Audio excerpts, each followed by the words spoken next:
Hello. I just thought I'd share something with you. But before I do, I want to explain. I don't know how it goes on in other countries, but when you get a passport renewed in the United Kingdom, they return the old invalid passport with the corner snipped off. So my friend Julie got a new passport this week, and here's the old one. And here's the new one. I put a blur on the corner of the old one because there was a little bit of information on the first page which you could see, and I thought it was probably better. I thought perhaps she'd prefer it if it wasn't visible. But anyway, you see those words on the old one, European Union, and this is the new passport. Ta-da! Missing.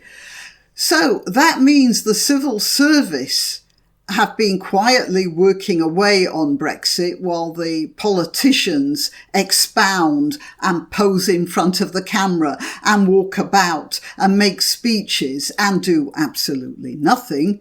And actually, they remind me a bit of mum and dad making dinner in the kitchen while the kids are outside in the garden squabbling over whose turn it is on the swing. There's also, by the way, the civil service have also come up with a well-constructed web page, which you can find if you type Brexit and then gov.uk into your search engine. It's entitled Prepare for Brexit if you want to die. No, it says prepare for Brexit if you live in the UK. But what's the difference? However, you'll see that most of it says stuff like, the rules could change depending on whether or not we leave with a deal. So the civil service are trying to sort things out, but not getting much in the way of laws or guidance from their political masters. And that goes for everyone else as well. Look, we were supposed to leave the European Union last month, weren't we? But we didn't. And actually, there's been a surprising quietness about it on the part of the MSM. Oh, the mainstream media, in case you didn't know. But here we have a situation where the people voted for a particular course of action and the government have done their level best not to deliver it. Now, what would you think, for instance, if, well, let's assume there were a general election and we all voted for the Brexit Party in the next general election. And the Conservative Party, which is currently in power, says something like, oh dear, well, although we lost, we can't go just yet. We just redecorated number 10 and we haven't had the benefit of the new wallpaper yet. How about us leaving in 6 months? What do you think the MSM would say about that? But you know what? They could do it. Who's to stop them?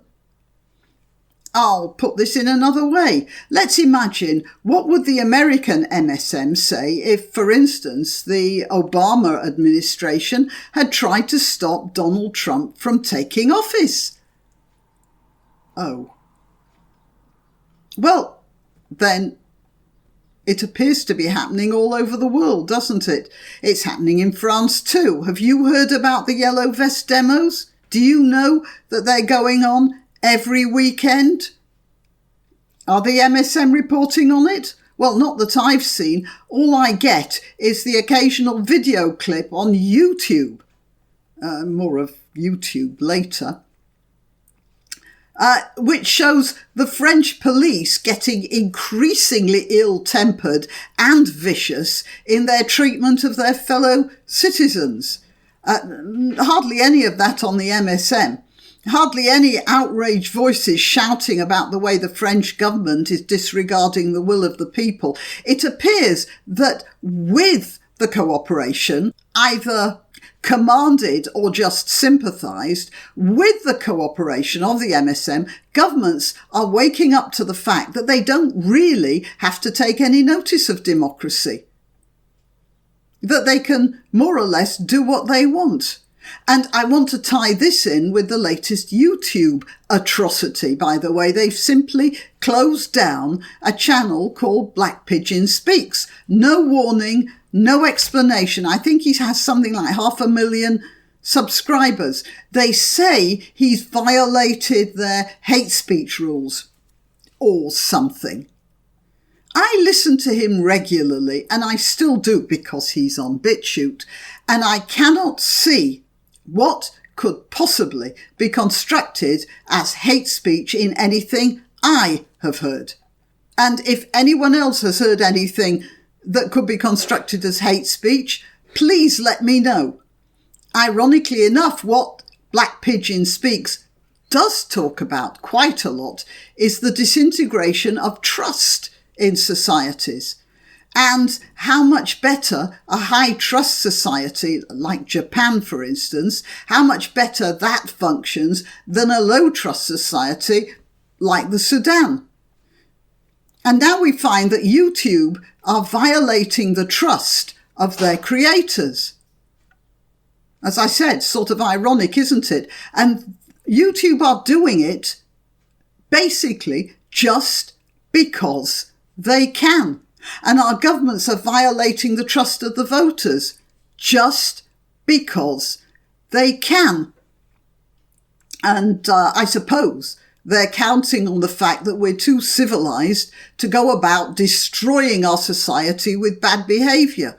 And you know what? Perhaps they're right. But I don't know for how much longer they can get away with it. Maybe they can. The Chinese are, after all. At present, Black Pigeon will take many of his subscribers from YouTube to BitChute, and this will do BitChute a lot of good, and it might actually help the creation of an alternative platform. But as for our governments, well, how do we deal with those? And look, it's no use you Americans saying, oh, well, we've got guns, so we can defend ourselves, because you can't. You may have guns, your government has tanks. I'm not so sure that's going to be an even fight.